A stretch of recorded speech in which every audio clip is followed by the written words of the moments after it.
She's sometimes sad, she's sometimes happy. She's doing things to make her life less crappy. Trying a treatment that's new on the scene. Let's sit back and talk about ketamine. Welcome to Ketamine Insights, a podcast about psychedelic medicine and mental health. We are not trained experts, and nothing in this podcast should be taken as medical advice. If you like what you hear, please support us through Patreon or Substack, or by sharing an episode with a friend. We really appreciate it. Today, we have an interview with a Ketamine Insights listener that I'm very excited to share. Here goes. Okay, today I feel really lucky to have a Ketamine Insights listener as our guest. Amber, thank you so much for joining us. I'm so glad that you're here. How are you doing? I'm good, thank you. And thanks for having me. This is exciting. We're so glad to have you. This is my very first interview with a listener, so I'm really excited to hear what you have to say, and also kind of give the listeners, a bit of a different perspective on what ketamine, what it's like to have a ketamine experience. So as we go along, please feel free to interrupt, ask questions, and skip any topics that you would rather not talk about. Okay, sure. Thank you. Yep. All right. Tell us about yourself. Just roughly how old are you? Where are you from? So I just recently hit 39 years old. I said, Woohoo. I better make it good. It's the last one before my 40s. But I mean, I don't know. That doesn't mean a lot to me. But yeah, so I'm 39. I live here in Central Illinois. I'm in Peoria. I haven't always been here. I've left and come back, but we kind of joke that it's like a black hole. Like it seems like everybody who moves away eventually comes back, but probably because our families are here and things like that. But yeah, I mean, that's me. Great. I'm the same way. I left Chicago and came back, I don't know, 15 years later. And it is nice. It's nice to be home. Yeah, for sure. Any other background you'd like to share? Like, what do you do for a living, or kind of, I don't know, any other little facts about you before we get started on the ketamine questions? Yeah, for sure. So I would expect that maybe we'll talk about themes. And so one of the themes that I'll mention I had in my experience is a lot about like grief and death. And so I wanted to kind of frame that up maybe for listeners, because I think that sounds kind of grim, but that's just sort of my everyday. I went my first degree, and when I went to college, I went to mortuary school. So I'm a licensed funeral director and embalmer. And then through that, I was able to kind of go into what I do in my current position, which is an autopsy technician. So all of those jobs, all those positions I love. So it doesn't seem like dark and scary and grim to me. So if I talk too like bluntly or flippantly about death, it's kind of because that's where I live. Yeah, it's your profession. It's your so when you say autopsy technician, I'm just curious, are you carrying out autopsies? Is that what that means? Yeah, so I assist our pathologists. So the role looks different in different places. The doctor I work with, she prefers to do like when you see it on TV, like you take out the organs and you weigh the organs and things like that. So that's my job really, is to take everything out and hand it to her. And then she likes to do the weighing and the examination and all the portion that she does for her work. So I'm just really her assistant. I'm there to do whatever she needs me to do. But yeah, it's largely doing evidence collection, doing the evisceration, which is again, removing the organs and yeah, so it's interesting. It's certainly, yeah, you see a lot, see a lot of strange things. What a job. I'm sure it seems like the kind of job that demands a lot of kind of respect and like, kind of, I don't know if you'd say awe, but like there's a specialness to it, or a sense of like importance to the work that you do, it sounds like. For sure. I'm so glad you said that because sometimes I've described it as like the last good thing you could do for a person, like to care for Mm. them on their way out of this world. And um sorry, I lost my train of thought there for a second. No, that's such a beautiful way to put it. The last good thing you can do for a person Yeah, before they, yeah. that's really something. Wow. When I worked in the funeral home, I worked in the Chicago area, and I happened to work at a Jewish funeral home. So prior to being there, I didn't know anything about their faith, but they call good deeds like mitzvahs, and Mm. so they consider the care of their dead to be kind of like a final mitzvah because it's something that can never be repaid. So you do it without any expectation that anything will come back to you for it. So it's considered a very selfless thing, and a very good thing. And I've always treated it that way. That makes sense that that I love that idea that it's special and that it's not transactional. Yeah, It's almost special in its one-sidedness because it's an act of service that is just service. It's not a give and take. yeah, Oh, exactly. interesting.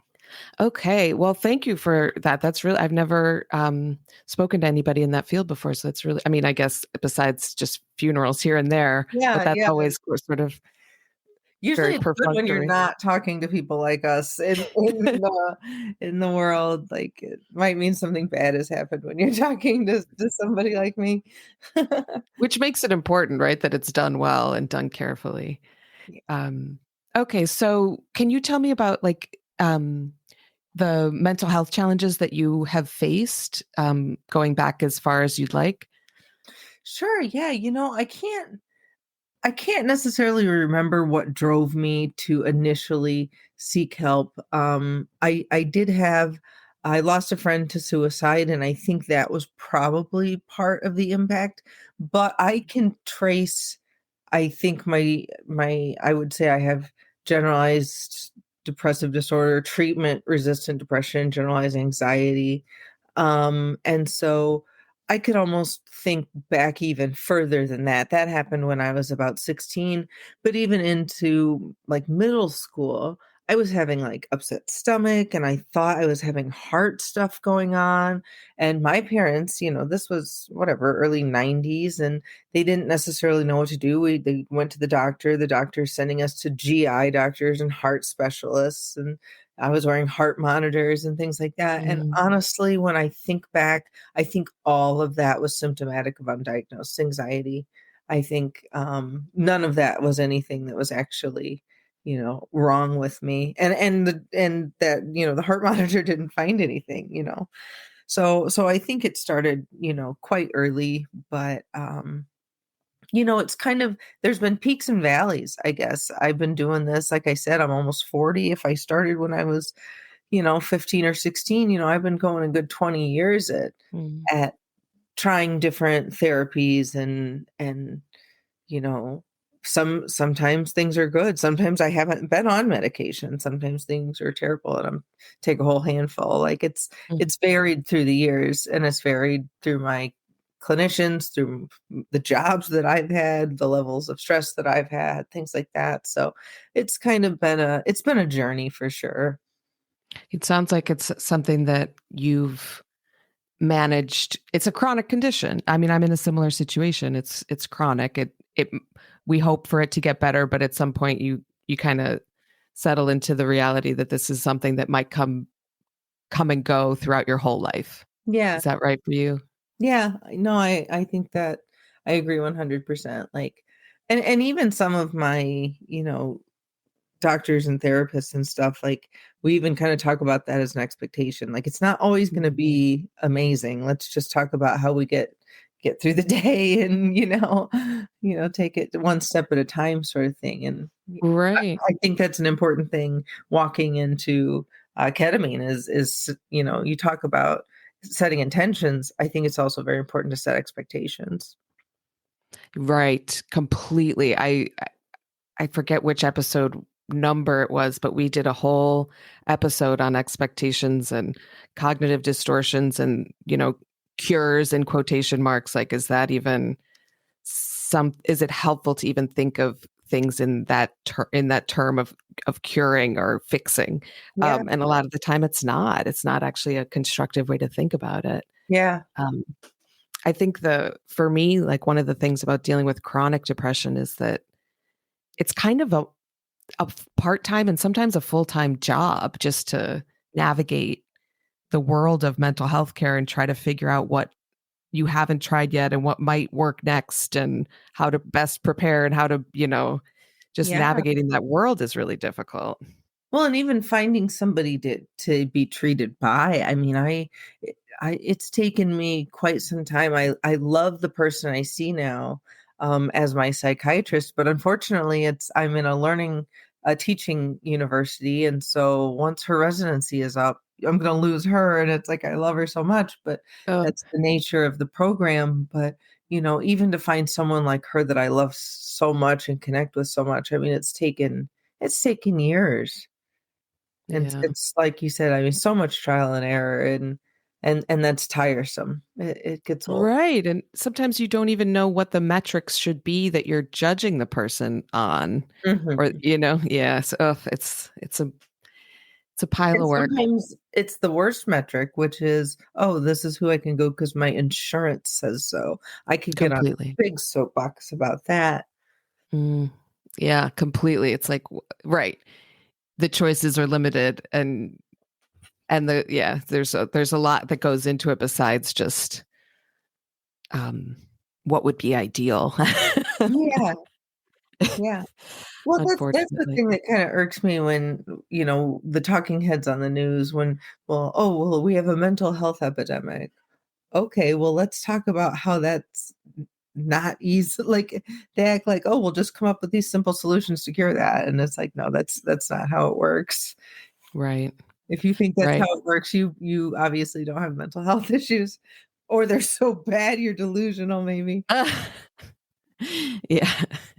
The the yeah, I don't know. It's scary, the mental health epidemic, and I don't even know where to begin because it is so hard.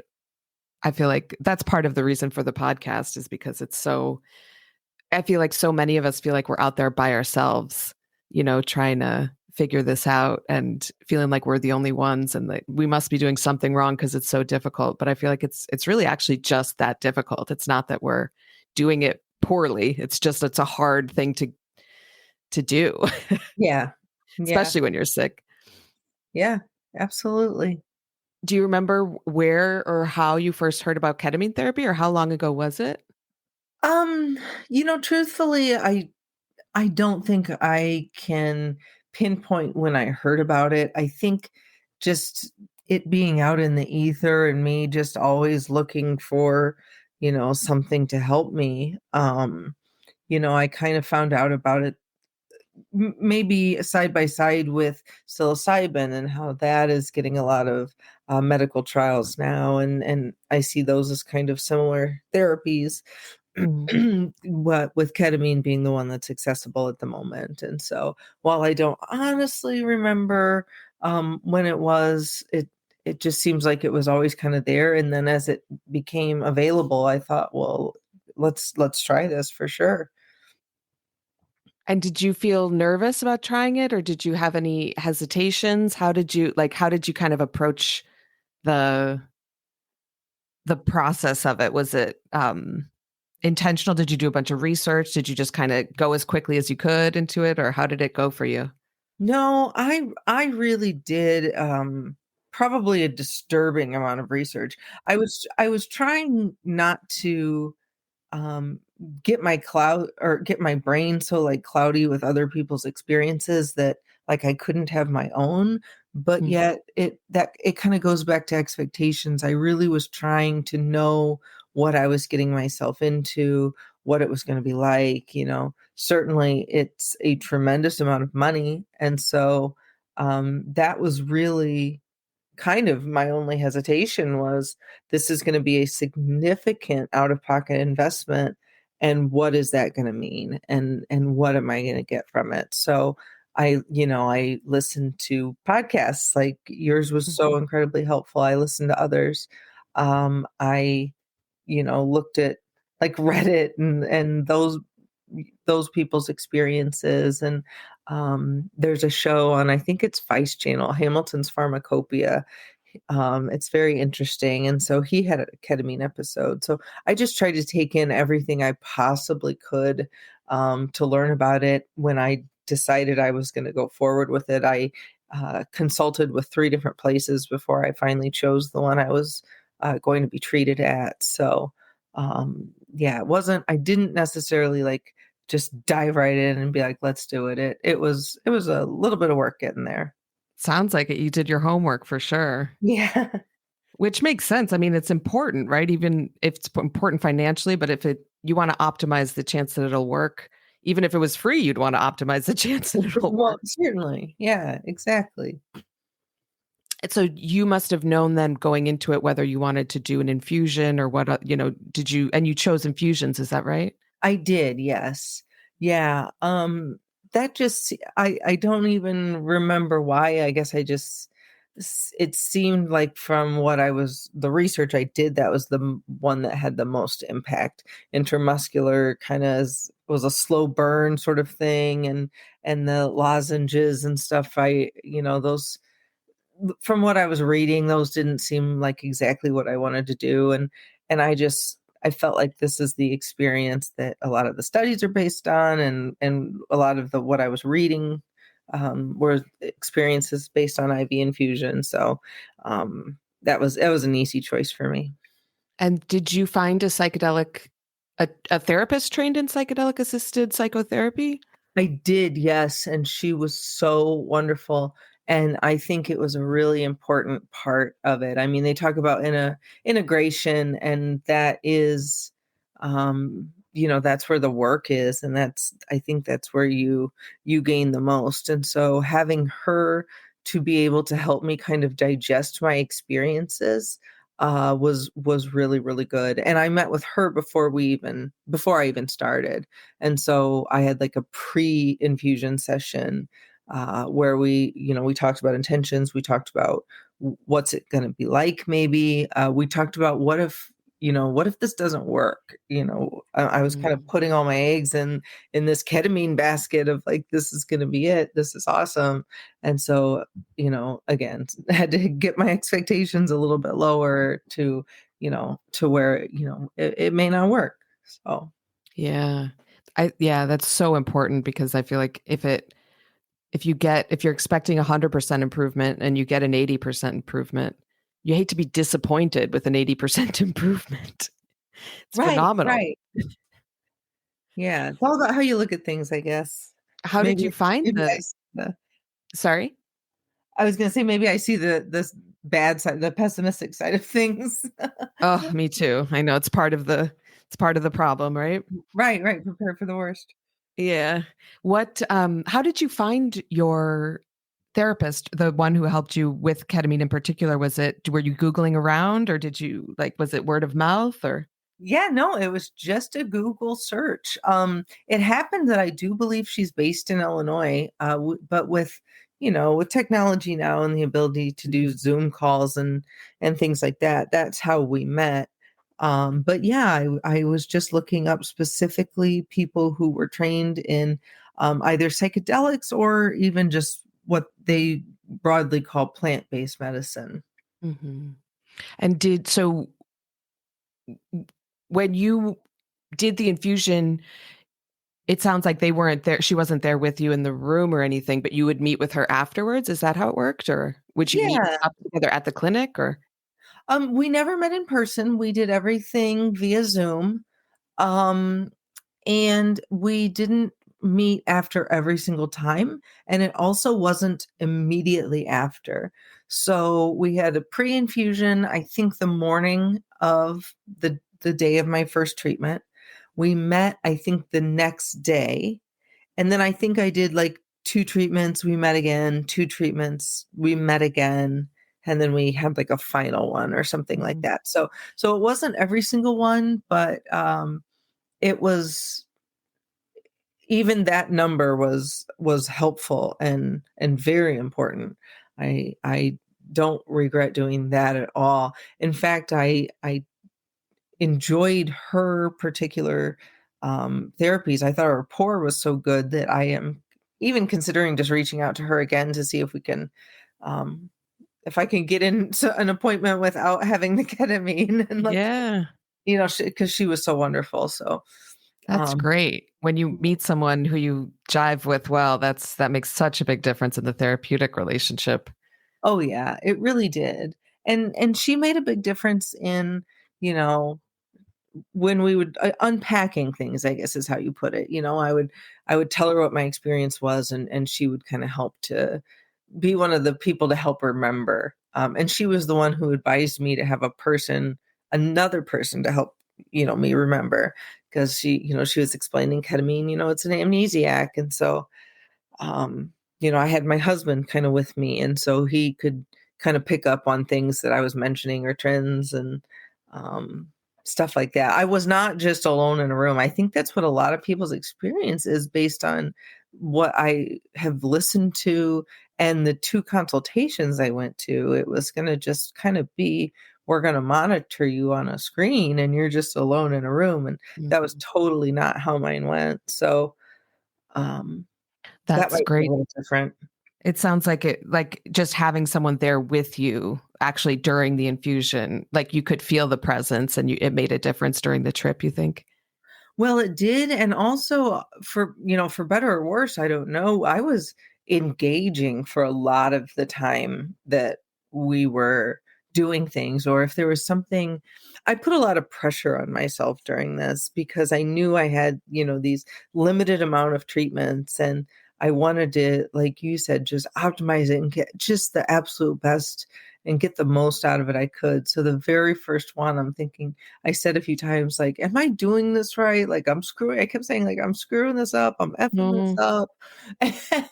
And, but it was interesting because, yeah, I was there. The nurse anesthetist who was doing the infusion, she was right there. She stayed with me the whole time. And then my husband was in the room the whole time. And so I was very much engaging with both of them throughout the whole experience. And when I wanted to be quiet and just have it happen, that was there too. Um, but yeah. Wow, that's interesting. I've never been able to talk really during an infusion. I don't know if I've tried, but I don't know if it's ever occurred to me. I'm definitely not communicating during the experience itself. That's really interesting to hear. And were they talking back to you? Like you could Oh not yeah. really having a conversation, but you're engaging with each other? No, yeah, we would have full on, like, not a conversation, because you figure this is what, 60 minutes, but there would be little, like, a minute or two little threads throughout it. Mhm. Which was funny because there were so many things that made it funny at certain times. And I remember, like, wanting to laugh and thinking, like, I'm probably not supposed to laugh during this. Yeah. And I don't know. Yeah, no, lots of stuff came up. The other thing that I think was a little bit different, and where the conversational bit comes in, is my nurse didn't just stick to the weight-based dose. And my understanding is that's how everyone's experience kind of is you just get the weight-based dose. The nurse that I was with, as she put it, she liked to push the limits of the drug, and she's like, you're paying a lot for this. I want you to have the best experience. So I wasn't just strictly set on 50 milligrams, which I think is the usual dose for Mm. the average dose for most people. She would push it. So my first time when I was there, I think the number was 66 milligrams. And we were talking, and as she was, doing the infusion, and she was saying, like, well, I can tell you're not reacting because you're still with it too much. And so that kind of helped her to know that, like, I wasn't responding to the weight-based dose, that I needed more. So she was kind of monitoring it as you went, it sounds like. And Yeah, for okay, sure. that's great. And even to when she says she pushed the limits, like, she even did that, and she got me to a couple points where I felt a little fearful, and I felt a little bit like, okay, I'm ready to pull out of this a little bit. But I would just let her know, like, okay, I'm feeling kind of overwhelmed. Um, and then she That's just kind of great. pulled back a little bit. So Yeah, it sounds like, and you kind of got a good vibe from her and had good communication between the two of you. It sounds like that's really great. I haven't heard of it going that way before, with like sort of monitoring throughout the actual experience, throughout the 60 minutes or whatever. yeah, no, it made it really interesting.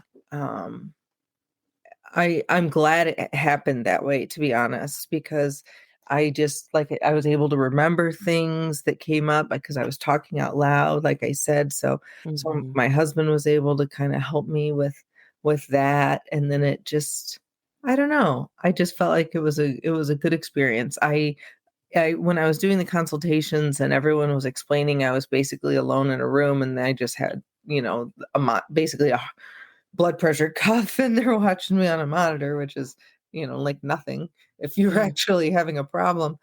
Um, and so I felt even a little bit uncomfortable about that. And so having it happen the total opposite way without me needing, having to say anything was really nice, I think. That's great. Yeah, I mean, they say like set and setting, right? Like your mindset and your physical surroundings makes such a big difference. Yeah. And to have a setting where you felt safe and kind of cared for, I feel like that makes such a big difference. Is there a is there a like physical, or not physical, but like, is there, or do you get visuals, or is there like a physical sensation, or that you get often during trips, like not situations, but I like, for me, for example, I often feel myself like, I feel like the ceiling coming down, or me pulling the ceiling over me like a blanket. And it sounds kind of claustrophobic, but it's actually very comforting. Like you're kind of cozy. Mhm. And that's kind of the setting that I see myself in often during ketamine. I've talked to one other person who is always in a jungle, which is interesting because I don't know if they've Oh, ever spent interesting. time in an actual jungle. Oh, wow. Do you No, get that's anything so like that, or my trips were unexpected. I had never had any kind of psychedelics before. I know a lot of people who, done plenty of acid, done plenty of recreational mushrooms. I've never done any of that. So this was I didn't know what to expect in my first dive into psychedelics. Um but mine it was very weird. My visuals were very uh geometric, almost like there was lots of angles, uh almost like I was looking into a corner of a room. I also saw everything in black and white. I never saw any color, and I thought that was odd. I mentioned it to the therapist, and she said that everything that I was describing was within the normal realm of things that people experience. But I thought that was super odd. Um, Sometimes the visuals were almost like kaleidoscopic. yeah. But yeah, like you said, like a warmness. I was seated in a like a big giant fluffy lazy boy recliner, and then she put a weighted blanket over me. So that weighted blanket was really nice. Excuse me. And so I was, of course, I just felt very warm and safe. I almost described it, the first experience, as like a purgatory, because everything just seemed like okay. It wasn't amazing. It wasn't terrible. Everything was just kind of peaceful and calm and clear and like clean, and just like it just felt very safe. Hmm. But the, Did I was just gonna say, at the same time, I also had elements, though, um, of like coming down, where I could feel it kind of leaving my system. I could feel it pulling off, and that was how I would know I was done. Was I would come back into the room, and all of a sudden I could feel the chair underneath me again, and I could feel, the setting around me coming back into focus, and I'd be like, "Oh man, it's over." Like, I'm disappointed because it felt so good to be in that safe, warm, like, lovely space where everything was okay, and so when I'd start coming back into the real world, I'd think, "No." Like, maybe I understand why people are drug addicts, because 'cause I'm like, "I don't wanna come back." Yeah. Yeah, I know. I thought actually about doing a episode of the podcast about coming back because it can be kind of difficult. Oh my goodness. I think that that was the hardest part, and that was why having an integration a person was so necessary, because I almost like it, there was almost a spell of bad depression afterwards, and it didn't last very long. But the way I described it to my husband, it was like ketamine showed me a house where every single window and door was open, and every single open window and door led to a brilliant possibility. And it showed me what the possibilities could all be. But as I would slowly come back into reality, one by one, those windows and those doors would close around me, and I would just come back and be like, oh, I'm back in the same, locked in the same house. But, Mm, so that was hard, but like I said, it didn't last long, thankfully. It would be a fleeting, depression. mm, But little things like that were important to having that therapist, and she told me that when most people slump, it's like 2 weeks after their last session, that can kind of be, you can get some, like, rebounding is what she called it, mm, and I think I probably experienced a little bit of that too. So, it wasn't all amazing, but I think that it wasn't because I mean, it just, like, I don't know. It's an interesting experience. I wish y- everybody could do it, honestly. I told J my husband's name is Joe. I told Joe, I was like, let's save up and let's have you do one," because I wanted him to, like, have the experience, because it's cool to, like, reach this inner part of your mind, but also you gotta be kinda ready for it, and you gotta be ready for what you might find in there. mm. Yeah, I think that's one of the main fears people have is like facing that internal world, whatever, people are scared of what they might find. Yeah. That's such an interesting way to describe it, that a house with all the doors and windows open. I love that image. Did you ever feel the presence of anybody that you know, or like any people while you were tripping, I guess? Presence seems like a strong word, but I did think of my sister a lot. My older sister, she was 7 years older than me. She died in 2008 from complications of epilepsy.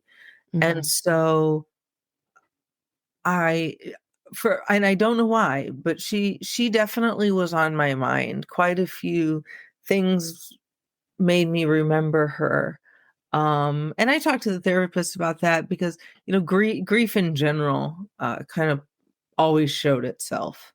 And I suspect I do have unresolved grief, but, uh, you know, you just, I don't know, you don't think about it, or you try to push yourself on. That was another thing that was interesting about the ketamine, is like, I've never done that much introspection in my whole Mm, entire life. Like, I'm seeing my regular therapist, I'm seeing this ketamine therapist now like twice a week. Like, I was doing so much like self-reflection and looking inward, that I was like, geez, this in itself is like exhausting and like yeah. wearing me out. So yeah, I It's caught like a boot camp of therapy or something. seriously, I mean, it really was. So get ready to, like, look at yourself hard. It's like, damn, this is kind of a lot.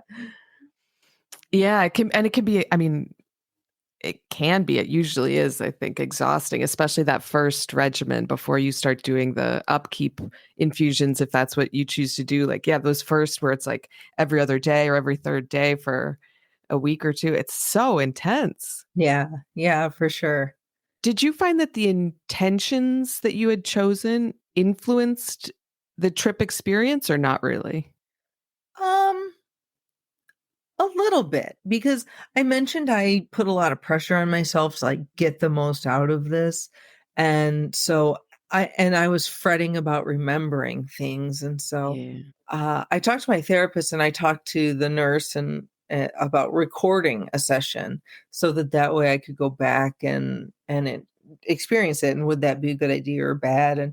everybody said, like, do whatever you want. Like, this is your time and your choice. And so I did just turn my phone audio on record. I didn't need to I never need to see myself doing anything. Um, but I did have the audio on, and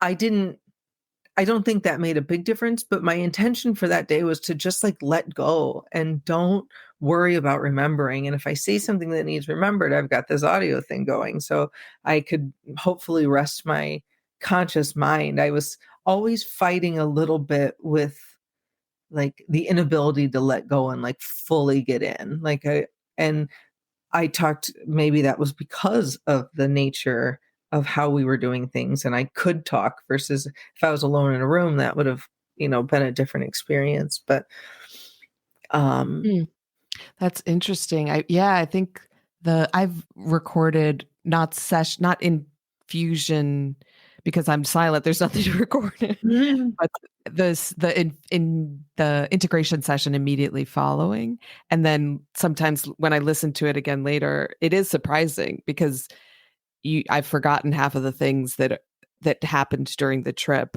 Yeah, and that those memories were available to me immediately afterward, but not a day later. yeah, But then when I listen to the recording, I'd be like, "Oh, yeah, that did happen," or, "Oh, yeah," and I did think that, and I had this opinion about that all of a sudden, or what, it was good to have that recording because it I felt like there were bits of insight that otherwise might be lost, at least to my conscious brain. Like, maybe it's done some good on some other level, but, yeah. um, the did you ever have a challenging trip, or, like, a lot of people are afraid of, so-called bad trips. Did you ever feel like things were really more than you could handle or out of control, or Um, you know, I don't think so. I mentioned that the nurse anesthetist, she would really kind of push it to the limit. So once in a while, yeah, she we would get to a point where not necessarily like it wasn't bad, but I could feel my anxiety, like, kind of coming into the trip, and it was like, "Wait a minute, this is supposed to be my, like, safe place," and now, like, I'm starting to get some anxieties here in the trip, and so then that's when I would, mention to her, I need to pull back, but at the same time, another thing that my psychedelic therapist said, and the nurse pushed is make sure you can, try to let go and try to go into it. So I hope I, had rode that line of like letting myself go and letting myself in and then feeling like, this isn't quite right for me. And then coming yeah. back out. And that was the thing too that was important about the intention. I tried to, I when I would talk about it or think about it, it would of course be broad and be a number of thoughts, but I would always try to narrow it down to just one sentence. Like today I'm going to try not to remember or something. Or today I'm going to let go and Mm, get fully immersed. And so I would use my intention almost like an anchor when I would get too scared. So I could either repeat it for myself when I was feeling anxiety or just being a naturally anxious person for my whole life. I've got plenty of coping mechanisms. So I would, start to, breathe or, kind of do some of the things I do in my conscious life to control anxiety and panic attacks and things. I would do that when I'd get to that brink in the ketamine experience where I was like almost too deep. I could kind of help myself out of it too. yeah. That's it's great to hear. I think a lot of the tools that we have in everyday life feel unavailable when you're high on ketamine, but also some of them still are available, or the practice of, if you have a meditative practice or mindfulness or breathing, or, those, if you've done it for a long time, they're they're kind of fail safes that you can fall back on, even if you don't have a great grasp of what's going on or what room you're in, or Yeah. um I agree. I feel like there's something about watching yourself, or like I've felt that way during infusions. Like you say, if you're trying to remember it, it kind of pulls you out of the experience a little bit. Mhm. I've had that exact same feeling where it's like, oh, this is an important insight. I need to remember this for when I like go back to the normal world. And then you're like, oh yeah, the normal world. You're like, oh no, now I'm not. Yeah, right. No, thoughts come in and out faster than I felt like I could process sometimes. Where I and almost in like in a way that I wanted to explore a thought like, oh, like this, I remember this.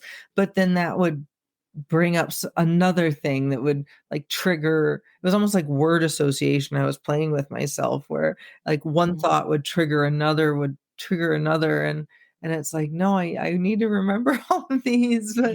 But I mean, there was really no need. I'm sure it was, most of it was garbage. Like just silliness. But You feel like you're like trying to pick up, like put them into a basket or something, and they're rolling away from you. Like, no, I need these insights. yeah, yeah, like the pressure to make it work. Yeah, yeah. I think that's so difficult to let go of, especially if, there's a lot riding on it. You're hoping to get better. You're hoping not to waste all this money. You're hoping, hoping, hoping. Yeah, exactly. Did you feel like there's anything? I remember my therapist once asking me when I had kind of reached a slump in therapy, and he was saying, what do you think the drug is trying to teach you? Or what do you think ketamine has to teach you? Um, And it was funny because it seems like such a woo-woo question, but I knew the answer immediately. For me, it was just very simple. In that moment, at least, it was just like, it's not your fault. All this, your illness and all those things, like, you didn't do this. It's not your fault. And that's not necessarily something that I've like, I know that's true, but you have difficulty at the same time believing it at Mhm. some points in your life, for me at least. And so it was, it's something I feel like ketamine's trying to teach me that, and I'm still trying to learn it. You know what I mean? Oh, Um, yeah. did you have anything like that you feel like they were the drug or the medicine or whatever is trying to get through to you? Um, yeah, well, the grief showing itself, I think, was important. I think that is something I need to explore more. I haven't yet, but I have an appointment with a new therapist in December because it's taking that long to get in. Um, Ugh. but yeah, I think that's something that I do need to explore. And it was interesting that it was such a theme. But in general, what I liked about it was I felt like the ketamine helped me to just loosen up a little. I don't mean to be, but I think in life I'm kind of uptight, not like in like a stuffy, not fun way, but just in like an anxiety way, I guess. I'm just wound Mhm. kind of tight. And the ketamine really allowed me to relax enough to like let some different ideas in and see some connections in the world and like I said to my therapist and before I walked into it, I was worried that, I heard a lot of people having these spiritual experiences, and I very much consider myself an atheist and a skeptic. And so I told her, I was like, am I even going to be able to have these beautiful experiences because I'm going to be so skeptical of it all or whatever. And thankfully I was still able to have that. But I do think it opened my mind to, hey, maybe we are all sort of like connected in this world. And I certainly didn't find God or anything like that. But like I said, it just allowed me to like relax things a little bit. I don't have to be so aggressive about any of my opinions or anything. It just kind of, I think, taught me to slow down. Um, Mm. Maybe a little bit and Yeah, trying to find meaning in the mundane, I guess. I love that. I think that's really helpful. Is there on kind of the flip side of that, do you feel like there's something that people who are thinking about doing ketamine as a treatment should not expect it to do? Like, like it's good for this, but it's definitely not so much good for that. Well, everybody's different, so everybody will experience it differently, just like Yeah. as it goes with, if you're in the under the care of a psychiatrist long enough, you'll hear that 50,000 times as they throw every different pill that Mhm. exists at you, and so, but there is value to the point, to the thought of every medicine is going to affect someone differently. um so I don't know. I just think that in my research and listening to people's stories, I did hear a lot of stories of people who were like, after the first visit, everything was different. And my life's amazing. I'm like, okay, like maybe, but I just, so just be cautious. I advise everyone to be cautious and think about what's going to happen if this doesn't work, and what are you how where are you going to go from there? Because for me, I knew I had that a limited amount in the beginning, and I actually never went and got any boosters because I thought would want I did 7. I didn't do 6. I thought 7 was a better number. Lucky number 7. So I did 7 injections, and my thought was, okay, is 1 more or 2 more gonna do it? 3, 4? No. I saw it as something that I would have to probably do long term, and I just right now, I don't have the financial ability to do that. And so prior to doing the ketamine and with my doctor, I did not do it on my own. I got off of everything. I was taking no like psychotropic medications, no antidepressants. Um, I Wow. I didn't because I told my doc I don't even know what my baseline is. I've been taking something pretty much my entire since I was 16 years old. I don't even Mhm. understand what my normal, like, just raw baseline is. I abstain from alcohol, any kind of recreational marijuana, anything like that. So my system was as clean as it's been since the day I was born. And I did that to try to allow, like, the ketamine to just really have a chance to do what it was gonna do, but, knowing that I wasn't gonna be able to do it long term, I had to think about what's gonna happen if this doesn't, quote, unquote, "work." I didn't think that I was gonna just suddenly be cured. Uh, I was hoping that it would help me, and I think that it did.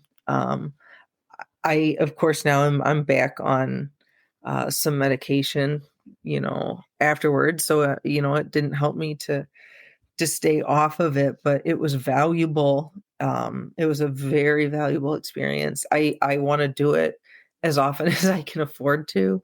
I Mhm. think it's cool. I mean, I think it's interesting to just explore the inside of your own head and get out of that conscious world a little bit. So then that was actually one of the things I read, like the top 10 things, like some not to do or to do or something about ketamine. And it was like, don't go out and start telling everybody they need to do this. But I'm like, no, that's the first thing I want to do because like I feel like it could help, it was a neat experience. So I just anybody who's looking to do it, if you can, give it a try. And I hope it works, but just figure out if and maybe when it doesn't, like don't don't let that bring you so far back down that you've reversed the benefit Right. that you just had. I think that's such a good exercise to go through before you start ketamine is just, yeah, to say, what if this doesn't work? And just have that kind of in your brain that you've explored it and that won't be the end of the world. Yeah, yeah, for sure. It's always about Um, expectations. right. Yeah. And you said something, I think we talked earlier about music that you were you listening to the same music every time? Yeah, it was interesting. Um that was something that was stressful to me, because I on your podcast, when you guys were talking about, like, whether something has words or doesn't have words and this and that, and so then I go into my first session and the nurse is saying she's gonna talk to me and whatever, so my playlist was just pushed aside. She put on something on YouTube that was a ketamine mix. It was very, like, Ah. pure moodsy kind of deal. And that was fine. But what was funny is the music I was listening to in the moment meant very little. But in my trips, I had a lot of music and songs that would come to me just that I liked. And so I joked that I had carried a diary with me, and as soon as I came out and we got in the car, we'd sit in the parking lot for a minute and I'd jot down all my initial like thoughts while I was like still in it. And a lot of times those thoughts would be a song. And so I can almost put together like a full ketamine mixtape of like the songs that came to me while I was in the experience. And this what was in the background didn't really mean a lot other than it was just nice to have something to focus on if there was a moment where my brain wasn't already somewhere else, but my brain was Mhm. so busy. And I know you guys talked about, if it had lyrics, maybe it would bring you out of it. I was, she had a blood pressure cuff on me that went off every, I think, 10 minutes or 15 Mm. minutes or something like that. And so that when that would kick in, I would kind of come out of whatever I was in anyways. And so that like there were so many interruptions already. The music just wasn't as primary as I thought it was going to be when I pictured what the scenario was going to be like. Interesting. So, and the songs that came to you weren't songs you were making up, but they were like songs that you've heard in your life that came back to you during an infusion. Is that right? Yeah, yeah. Huh. For some reason, something like a lyric would strike me or something would Yeah. come into my mind, and so That's so cool. So now you can put together those songs and it's yeah, kind of yeah, that's exactly. great. Huh. Ketamine mixtape. Yeah. Do you have any tips for people about physical comfort? You mentioned a weighted blanket before. Was there anything else that helped you like stay physically comfortable? Yeah, the weighted blanket was definitely very nice. I like them in my normal life for my Mhm. anxiety, and it was really really nice. And I also found a blindfold to be important to me because I didn't always want to have my eyes shut, but I didn't necessarily want to be like in the room I was in. And so I got a really like nice fitting blindfold that I put on, and the room where I was quite cold, and so I Mhm. bundled up. That was important to me to be really, like, just warm and comfortable, and, um, that's pretty much it. Just be as make yourself as comfortable as possible. Um, I would say too, I thought before I consulted with other people and my therapist, I thought I was gonna have this treatment on, like, a Tuesday and roll into work Wednesday morning, and Mhm. everybody's kinda like, "No, like, it's not quite like that." Like, you might wanna give yourself some time, and so that was something where that I that's something I'd warn people is don't expect to just come right back in with all full energy. It takes a little bit. Yeah. I think that's something that, yeah, that's definitely a good thing about like preparing, like being ready to not, just enjoy those 72 hours or however long you have afterwards, not try to go Yeah, right back into getting yelled at by your boss or whatever pressure you have in your life, like try to take a mini vacation after it if possible. yeah, and take that time to just really focus on doing the work that needs to be done, whatever that means to you and whatever that is in your life. Like, take some time to really focus and give it a shot. Um, okay, so we're gonna just do a quick round, I guess, if that's all right Mhm. with you. Okay, Sure, like a so lightning round. Okay. yeah, exactly, like a real like we're actually a podcast. Okay, so I'm gonna ask you if you have any advice or kind of even druthers, like, "Ugh, I wish this group of people would act like this," or little tips or advice for what is it, 5 different groups, and feel free to skip if you don't have anything Okay. that you like from these people. Okay, Okay. so the first one is: do you have any advice for ketamine clinicians or the people who work in the ketamine clinic? Um, yeah, so I would if it is not usual to experiment with the dosing, I think that should be the norm.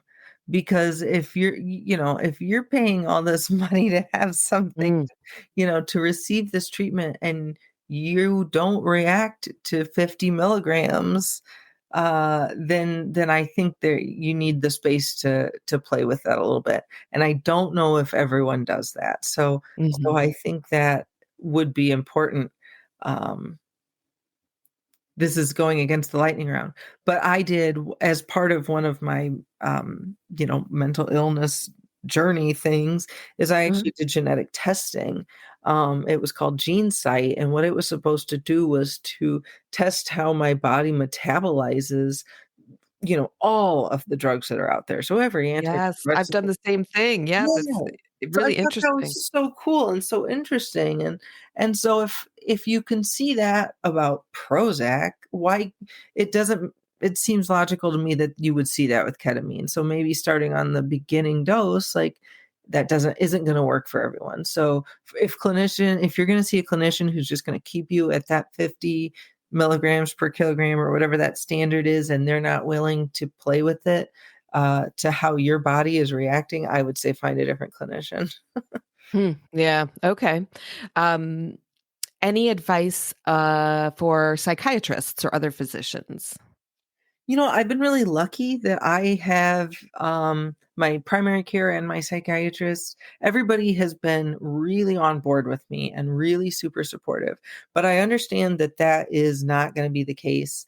Not everybody's going to have an open mind with something like this. I think a lot of people, there's already a bad enough stigma around mental health, anyways. And I think a lot of people feel funny about telling people they take antidepressants even. And so Mhm. if you're telling someone that you're doing something like ketamine, which might seem kind of drastic, I could see that as coming with some judgment. And so I'm so lucky that I had all the support that I had, but I know that that's not always the case. And so, hopefully to psychiatrists and physicians, things like that, just don't be judgy. And don't Yeah, and don't be so old in your ways too. If you get some old curmudgeon that, isn't totally. progressive, you gotta find somebody that's willing to work with you on things.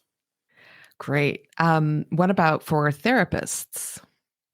Kinda the same. I would put Yeah, that same category. Just be if you have somebody who isn't supportive of that, again, I think you need a new therapist. It's so important to find somebody that you have a good rapport with. And so if you have somebody who's not behind you or doesn't believe in the therapy, then I think that would cause a struggle. yeah. I once had a physician, going back to physicians, I was working with a doctor who was like a holistic doctor and was doing, acupuncture and all kinds of other stuff, and I liked him fine. Yeah. And then I told him I was considering, I think it was TMS or ECT. I was considering, some of the other interventions, and, he said, "Oh, that's a hard no." And Oh. I was like, "Excuse me?" Like, Interesting. wha yeah, I was like, "That's not." I mean, it just changed my attitude toward him so immediately and completely. I was Yeah. like, "This is not your decision. I'm the person in charge of my treatment, sir. Like, what are you talking about?" Yeah, and to even say it so bluntly, like, ugh, that would Yeah. be a huge turn off in a back and forth like that, no. Mhm. Yeah. Okay, so back to the lightning round. Do you have any advice for members of a support network, like friends or family of someone who's going through it? Um, just maybe be there to listen. I found that I really wanted to talk about the experience a lot, and I think that was in a way me sort of digesting it, me unpacking it by doing it kind of out loud with, mostly with my husband, but um if you can be supportive and if you can be there to listen, I think that's going to mean the world. And if you're the driver and or you're going to be there and be in the room, like be that person's memory and help them out, because it is really hard to try to remember what you need to work on when you're when you're in it. Yeah, totally. Okay, great. And final question. Any advice or tips that you haven't already given for depressed people themselves or people struggling really with any mental illness? um I know that's kind of a big question for a lightning round. Yeah. Oh, yeah, and I'm certainly not qualified to tell people, what to do. One thing that the psychedelic therapist said was, even if you don't trip, remember that your body is still receiving the medicine. And Mm. so she was kind of emphasizing, even if you don't, your body's receiving the medicine no matter what you necessarily remember or think happened. Like it's still in there. And so I think that's important to remember. And again, just she said, look for hope in the little things. And if it's light, if the little mundane things in life are just a little bit lighter, uh, and your quality of life is just a little bit better, then that's a sign that it's working. And if it might just be by the tiniest little increment, Mhm. but see that increment as a big leap, because I think that's important. And then, like my doctor said, don't ever give up too for depressed people. I don't know that ketamine necessarily worked for me. I loved my sessions. I would do it again and again. I just, overall, I don't think that wasn't the thing. And it is for a lot of people. It just wasn't for me. So now I'm looking at, other things. And so for depressed people, just my doctor said, just try not to give up because there's always something. There's always going to be another thing to try. Yeah. Yeah. I'm crossing my fingers for MDMA. It's supposed to be approved in 2024, and Okay. I just I can't wait, honestly, because I think a lot of the treatment resistance Mm, for a lot of people, I think it's really true for a lot of people who have treatment resistant depression. I have a feeling it's very true for me, is that it's just trauma. mhm. It's I don't know if you'd even consider that separate or whatever, but it's like the thing that's making it hard to heal is that and MDMA is supposed to be very, very good for overcoming PTSD. And Yeah, I think my next journey, I think, is going to be into psilocybin and microdosing there. I there's some ways you can do it that are kind of more on the up and up than others, and so Mhm. I think that's probably going to be where my next journey takes me, because I think there's a lot of value in psychedelic medicine, and in plant-based medicine. So I want to continue it, certainly. Cool. Yeah, it's such an exciting. I mean, it's been so long since real new breakthroughs were happening in mental health. I'm so excited for this period. Yeah, for sure. Thankfully, we need it, right? Yeah. Well, thank you so much, Amber, for this time. I really appreciate you sharing your experience and your insights with us. This was really fun. I really haven't had the chance to talk to anybody this in depth before about their own experience. So this was really valuable just for me personally. Yeah, well, and I hope it's valuable for other people. I really appreciate you having me on, and I appreciate what you do. Like I said, when I was doing my research, your podcast was such a huge part of it. And yeah, I hope I can Thanks. just pay it forward and help someone else along the way. That's fantastic to hear. I think that's one of the lessons of ketamine, right? It's like, you're not alone. We're not in this by ourselves, as Exactly. lonely as it might feel sometimes. Exactly. Thanks for listening to this episode. If you liked it, please share it with someone who might find it helpful. And if you want to help keep the podcast going, you can support us by subscribing through Patreon or Substack. Just go to those platforms and search for Ketamine Insights. This episode was hosted and produced by me, Molly Dunn. Our theme song is by Solid State Symphony. Remember to advocate for yourself and never ration your joy.